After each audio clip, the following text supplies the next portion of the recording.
Hello guys, welcome back to another video. The topic for today's video is books used in 4th MBBS. The subjects that we are going to cover are medicine, surgery, pediatrics and obs gynae.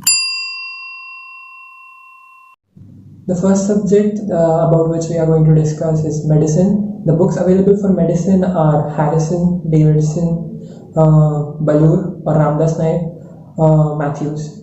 And the first book that we are going to talk about is Medicine King Harrison. Harrison is considered as the Bible for medicine. It has a lot of information. So if you want to study from Harrison, you should start from second year MBBS only. You cannot cover whole Harrison in the 4th year itself. The next book that we are going to talk about is Davidson. Davidson has a simpler language than Harrison.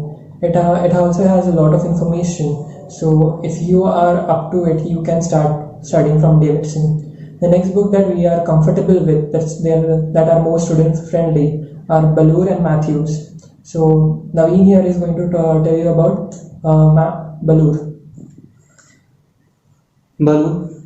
BOLOOR is a very colorful book.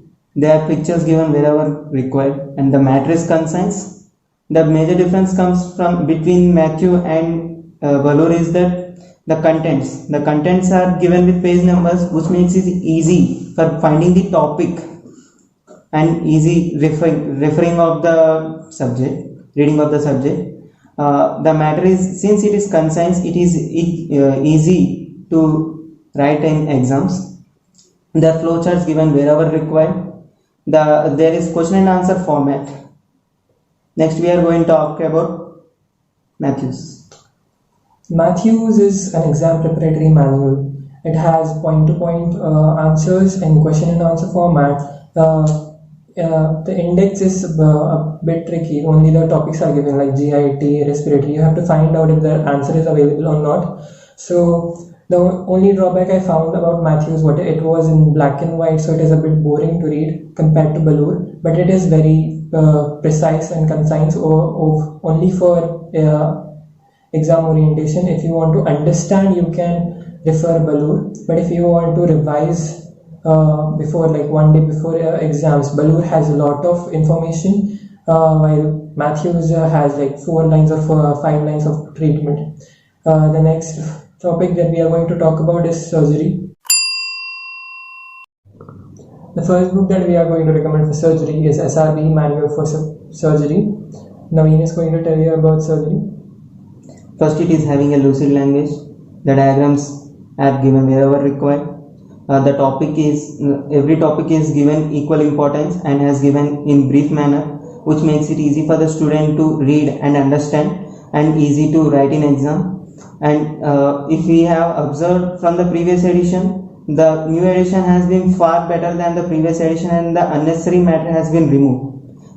And all those that is required is given in the new edition. And there are differentials given wherever required, which helps in understanding the topic and helps in practical point of view for the student. Now we are going to talk about the MANIPAL, which will be explained by the Qureshi. So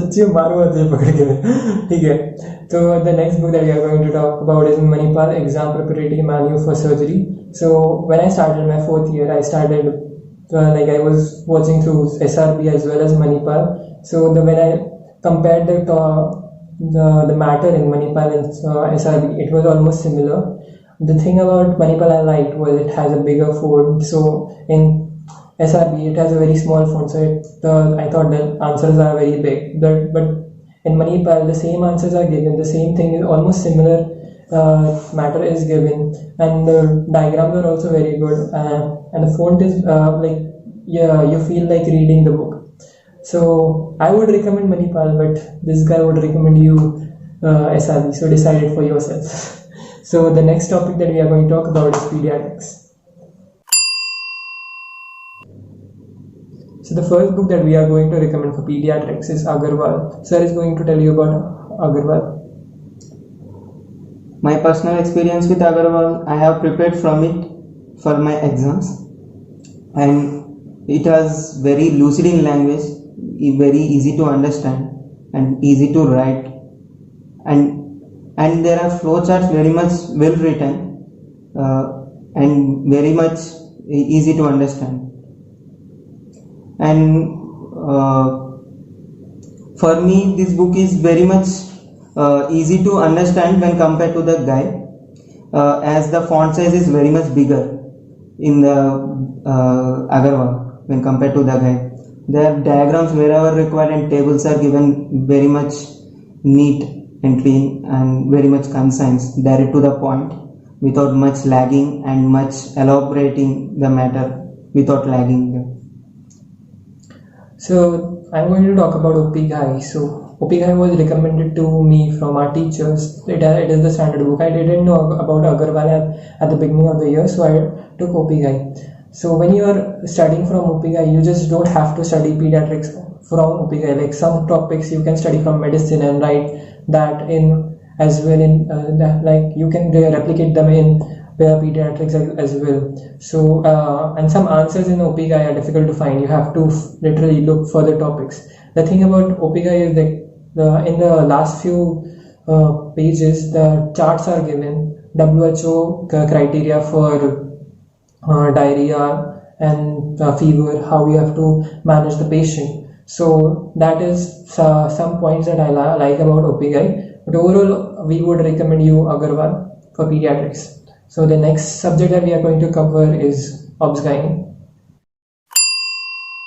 Books that we are going to recommend for OBGY are DC Dutta, Shaw, Sakshi Arora, and last but not the least, Punit Bhojani. So about DC Dutta, it has a lot of content. So if you are going to start studying OBGY, if you are interested in OBGY, please start studying from the first day itself, or in first month or first few months itself, because this book has a lot of content and it becomes very boring. If you are at the end of the year, we have to look for the answers if we have not started studying from the first day itself. The next book that we are going to recommend is Shaw for Gynecology. It is concise and it has a good content for gynecology. And for Sakshi Arora, sir is going to tell you about it. Sakshi Arora, it is simple and direct to the point. Very complex topics are also explained in a very simple manner. I love reading this book. I use it along with the DC Dutta for preparing for the exams, which makes me understand that complex topics very much easy. Sakshi Arora has made topics very much simple that it is very much easy to write in exam. The last book we are going to recommend you is only for like people who don't want to study OBGY in the final year. It's Punit Bhojani. It is super concise. It is like this patli book hai. So Punit Bhojani is an exam preparatory manual. No matter you're not going to understand the topics fully from Punit Bhojani, but the amount that you have to write for passing the examinations, I'm very much sure that if you're going to study from Punit Bhojani only, you have to study all the question answers given in Punit Bhojani. Otherwise, couple it with DC Dutta or Sakshi Arora. So we are done here, guys. So this was the video for 4th year MBBS books. If you like this video, please subscribe the video. Please subscribe our YouTube channel and share it with your friends. So that's it, guys, for today. If you want any more topics, please leave in the comments and please subscribe the channel for more videos. Thank you. Thank you.